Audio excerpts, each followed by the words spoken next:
This will be a book review of How to Win Friends and Influence People by Dale Carnegie. On the book it says, the only book you need to lead you to success. A bold statement, but an accurate one. This book is fantastic. And if you're wanting to influence people and be a leader, this is essential. And today we'll discuss 10 of the best ideas from this book, How to Win Friends and Influence People by Dale Carnegie. And we're starting with the first idea now. Idea number 1, talk in terms of the other person's interests. You bait the hook that suits the fish. Would you put your favorite food on a hook and cast it out in the water if you're fishing? No, you'd put worms on the hook because that's what fish like. Same with people. Let's say I want to get you to play basketball. Please come play basketball with me. I love basketball. The gym I go to is very small, it's very old, there's not a lot of people there. Please come with me, I want to play basketball. Not very effective, but how about this? Hey, I think if you come play basketball with me, it'll be great exercise for you. Also, you said that work is really stressing you out. I think this can really clear your head. See, in the second example, I was giving you the benefits. I was talking in terms of your interests, not mine. You'll be way more effective if you bait the hook that suits the fish. Idea number 2, give honest and sincere appreciation. There's a difference between being sincere and using flattery.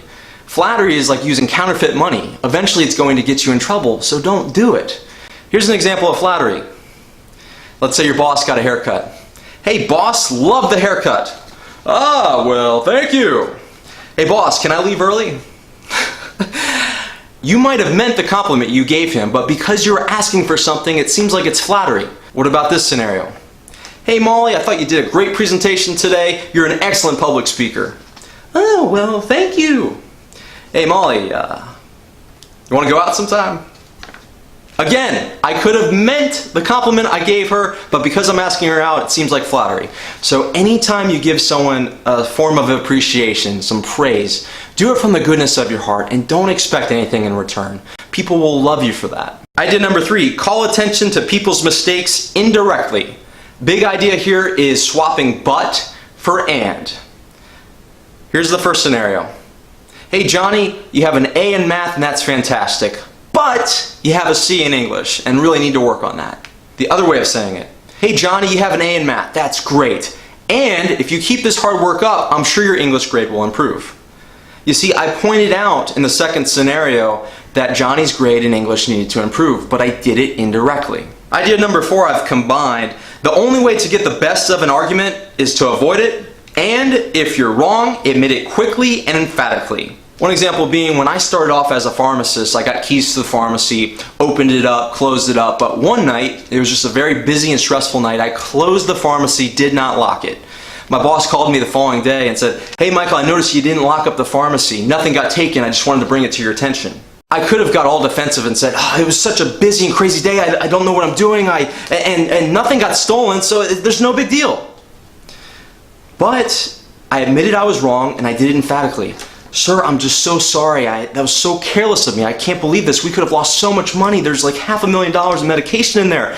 I just can't believe I did that. Michael, don't worry about it. I was just bringing it to your attention so you don't do it next time. Just forget about it. I've noticed when you admit you're wrong quickly and emphatically, the other person all of a sudden becomes on your side. They're making excuses for you. It's unbelievable.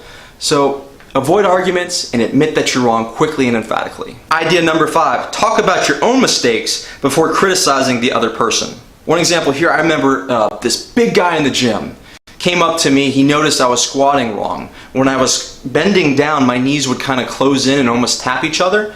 But what he said was, hey young man, I noticed that when you squat, your knees touch each other. I'm only telling you this because I did the same thing and I had to get knee surgery.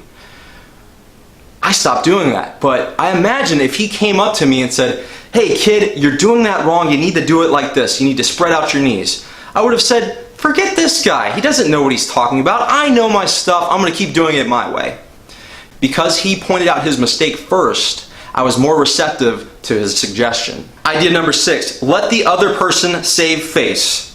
If someone made a mistake or they're wrong, never do it in front of a group of people. Try your best to do it one-on-one. But the big idea here I use all the time is, I may be wrong. There's this one woman I saw in the grocery store, had probably 50 containers of this Greek yogurt, and was stating, this is calorie-free, this is amazing, I'm going to lose so much weight.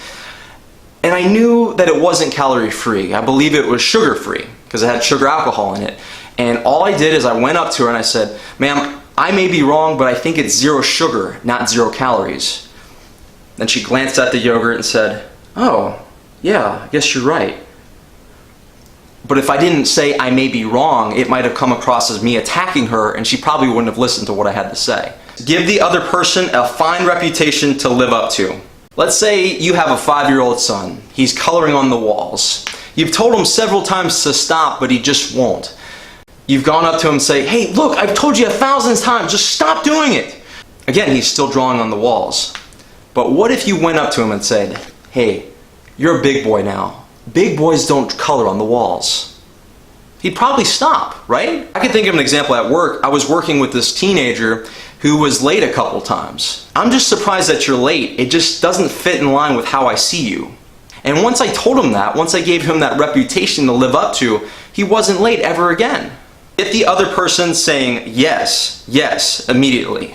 Socrates would use this to his opponents. He would ask a bunch of very simple questions just to get his opponents to say yes, yes, and over time, as they kept buying into his suggestions and his ideas, he would eventually win over his opposition to his way of thinking. Here's a basic example here. You could use it for a date. Let's say there's some girl you like, some guy you like, and you could come up to them and say, "Hey, do you like sushi?" They'll say yes. "Are you off Friday?" Again, they'll say yes. That's when you could offer your proposal. "Hey, do you want to get sushi with me Friday night?" Maybe they'll say no, maybe they'll say yes, but if you got them to say yes, yes, they'll be more likely to say yes to your date request. And that's a sales tactic. Try to get you to say yes, yes, so that when they offer the big proposal, you'll be more likely to say yes and buy their product. Idea number 9, let the other person feel that the idea is his or hers. People don't want to feel like they're being sold something or to admit they're wrong. So it's best to get them to think that the idea you're proposing is theirs. Here's an example of me. I was working with a doctor. There were some patients that were on some medication that were very old and outdated. There's some newer medications that were more effective. All I did is I printed out a clinical trial that had the new medicine and the old medicine and showed how the new medicine was better. I just had him read it. I didn't even say anything. He read the trial and said, "It looks like this medication is better. I'm thinking we should switch to this medication." He thought the idea was his. And honestly, I don't care. I just wanted the patient to have a better medicine.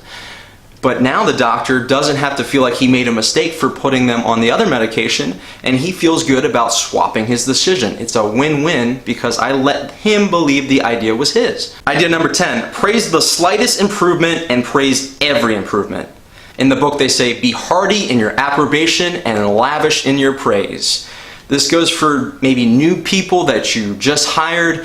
Every slight improvement, just say, "Hey, great job. Hey, look where you were when you started and look where you are now. You're doing so great." All the smallest things. It seems so silly, but I've noticed when I do this, they start improving so much faster, they feel so much better about their skill set and their abilities, and it just works. And this applies to you as well. Let's say you're going to the gym, you're lifting weights, and you're one of the weakest people in the gym. But each week you're adding about 5 pounds to your bench press. Every time you get a new max, just celebrate it, feel good, give yourself some fist bumps. That's what it's all about.